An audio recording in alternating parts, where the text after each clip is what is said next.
আপনাদেরকে স্বাগতম আমার নিউ ভিডিওতে এবং আমার ইউটিউব চ্যানেলটি সাবস্ক্রাইব করে দেবেন আপনারা। এবং আজকে কথা বলবো যে আনসার বাহিনীদেরকে নিয়ে, যে আজকে তারা বিতর্কিত হামলা করেছে আমাদের ছাত্র ভাইদের এবং আমাদের যোদ্ধাদের উপরে। তো আজকে কথা বলবো, যখন পুরো দেশ যখন বন্যার্তদের সাহায্য নিয়ে এগিয়ে এসেছে, তখনই এই মূর্খ এবং অশিক্ষিতরা, এই আনসার বাহিনী, তারা আমাদের ছাত্র ভাইদের উপরে আক্রমণ করেছে।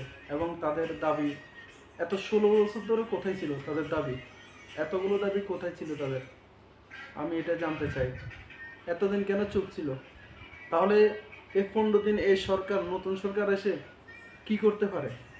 কতগুলো সামাল দিতে পারে?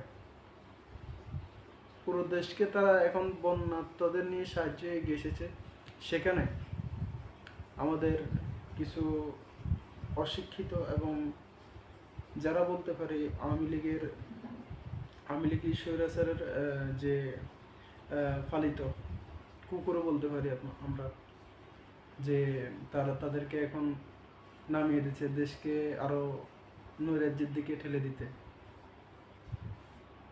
তাদের একটু, আমি মনে করি, বিবেক নেই। বিবেক বলতে তাদের কিছুই নেই।